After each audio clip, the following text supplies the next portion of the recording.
దేవుని ఘనమైన నామమునకు స్తోత్రములు. ఈ వాగ్దానం వింటున్న మీకు అందరికీ మన ప్రభువును ప్రియ రక్షకుడైన యేసుక్రీస్తు నామములో శుభములు, మా హృదయపూర్వకమైన వందనములు తెలియచేస్తున్నాం. ఈరోజు దేవుని వాగ్దానం 2వ కొరింథీయులకు రాసిన పత్రిక 9వ అధ్యాయము 8వ వచనం. దేవుడు మీ ఎడల సమస్త విధములైన కృపను విస్తరింపచేయగలడు. ఈ మంచి వాగ్దానం మంచి దేవుడైన యెహోవా మనందరి పట్ల నెరవేర్చునుగాక. ఆమేన్.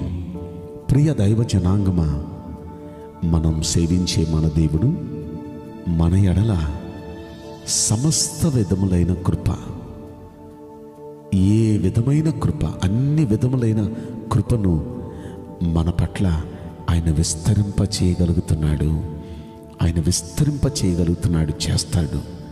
విస్తరింపచేయటం అంటే ఇన్నాళ్ళు మనం పొందిన కృప కంటే మరి విస్తారమైన కృపను మనకైనా అనుగ్రహించగలడు, అనుగ్రహిస్తాడు కూడా. అందుకే ఈ వాగ్దానం ద్వారా దేవుడు మనతో మాట్లాడుతున్నాడు. సమస్త విధములుగా తన కృపను అన్ని విషయాల్లో మన పట్ల ఆయన విస్తరింపచేయబోతున్నాడు. అంటే విస్తారమైన కృపను మనకు ఆయన అనుగ్రహించబోతున్నాడు. ఆ కృప ద్వారా మనం ఏం పొందుతాం? ఆ కృప ద్వారా మనం ఏం పొందుతామంటే, ఆ పైన మనం ఇదే వచనంలో చూస్తాం, అన్నిటి యందు ఎల్లప్పుడూ సర్వ సమృద్ధిని మనం చూడబోతున్నాం. సర్వ సమృద్ధి. దావీదు అంటాడు చూడండి, నా గిన్నె నిండి పొర్లుచున్నది. అంటే నిండి పొర్లే జీవితం, సమృద్ధి అయిన జీవితం. అది కూడా ఎలాంటి సమృద్ధి అంటే సర్వ సమృద్ధి.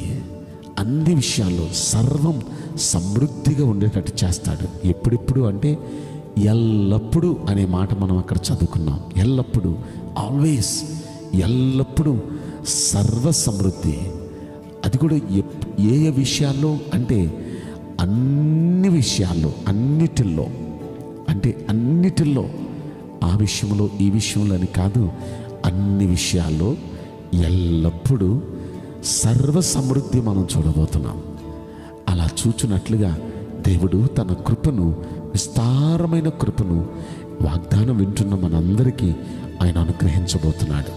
ప్రియ దైవ జనాంగమ, ఇంత విస్తారమైన కృపను మనం పొందాలంటే మనం ఎలా ఉండాలి? మనం ఏం చేయాలి చెప్తాను మీకు.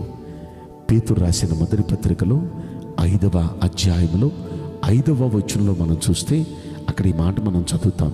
దేవుడు అహంకారులను ఎదిరించి దీనులకు తన కృపను అనుగ్రహించును అని. అంటే దేవుని సన్నిధిలో ఈ కృపను మనం పొందాలంటే మనలో అహంకారం అనేది ఎన్నడూ రానివ్వకుండా మనం చూసుకోవాలి. ఆ అహంకారమైన మనస్సు ఎప్పుడొచ్చినా అది మనకు నాశనం తెస్తుంది.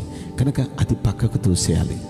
దేవుని కృపను మనం కోల్పోయేటట్టు చేస్తుంది ఆ అహంకార మనస్సు. కనుక దేవుని కృప లేకపోతే మనం బ్రతకలేం. ఆ అహంకారం అనే మనస్సును మనం పక్కకు తోసేసి దీనులుగా ఉంటే అలాంటి దీనులకు తన కృపను అనుగ్రహిస్తాడు. కనుక మనం దీనులుగా ఉందాం. ఎవరి ముందు? ఆ పైవచనంలో మనం చూస్తాం, మీరందరూ ఎదుటి వాని ఎడల దీన మనస్సును వస్త్రమును ధరించుకొని మిమ్మల్ని మీరు అలంకరించుకోండి. అంటే మన ఎదుటివారు, మనం ఎవరి ముందుకు వెళుతున్నామో వారి ముందు దీనులుగా మనం ఉండాలి. దేవుడి ముందు అందరం దీనులుగానే ఉంటాం, గుళ్ళో కూడా అందరం దీనులుగానే ఉంటాం. కానీ తోటి వ్యక్తుల పట్ల, ఎదుటి వ్యక్తుల పట్ల ఒక్కొక్కసారి ఆ దీనత్వం అహంకారంగా మారిపోద్ది. కనుక ఎన్నడూ ఎవరి ముందు మన అహంకారం చూపించొద్దు. మనుషుల ముందు, అందరి ముందు దీనులుగా మనం ఉందాం. ఆ తగ్గింపు మనసు, ఆ దీన మనసు కలిగి ఎవరు ఉంటారో వారికి దేవుడు తన కృపను విస్తారంగా అనుగ్రహిస్తాడు.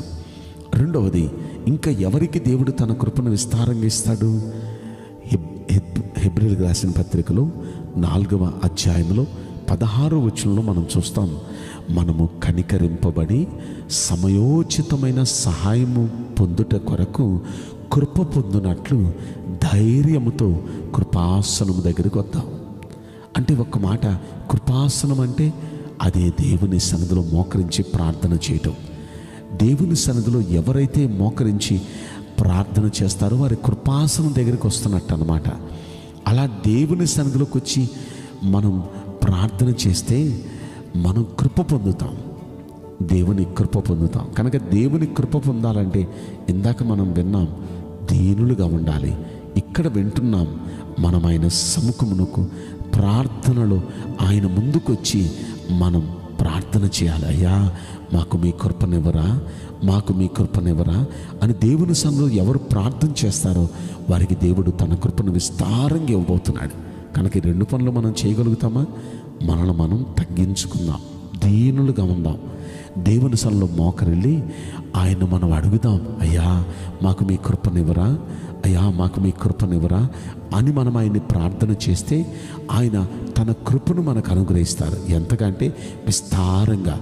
అప్పుడు ఆ విస్తారమైన కృపను మనం పొందుట ద్వారా అన్నిటి యందు ఎల్లప్పుడూ సర్వ సమృద్ధి మనం చూస్తాం. ఈ వాగ్దానం వింటున్న ప్రతి కుటుంబం అలా విస్తారమైన దేవుని కృపను పొందుతురుగాక. ఆమేన్. నేను మీకోసం ప్రార్థన చేయబోతున్నాను. పరిశుద్ధుడా, ప్రేమగల యేసురాజా, మీ పరిశుద్ధ బంగారు పవిత్రమైన నామమునకు నిండు మనసుతో కోట్ల కొలదిగా కృతజ్ఞతాస్తుతులు, స్తోత్రములు, వందనాలు చెల్లిస్తున్నాం. ఈ వాగ్దానం వింటున్న ప్రియుల జీవితంలో దయచేసి ఈ వాగ్దానం నెరవేర్చండి. విస్తారమైన మీ కృపను మీ బిడ్డలకు మీరు అనుగ్రహించండి. తద్వారా అన్నిటిలో ఎల్లప్పుడూ సర్వ సమృద్ధి కలిగి ఉండునట్లుగా మీ కృపను అనుగ్రహించమని ఈ కొద్ది మనవులు నజరుడైన యేసుక్రీస్తు ప్రశస్తమైన నామములో మిక్కిలి వినయముతో ప్రార్థించి బ్రతిమలాడి వేడుకుంటున్నాం ప్రియ పరలోకపు తండ్రి. ఆమేన్. May God bless you all. Thank you.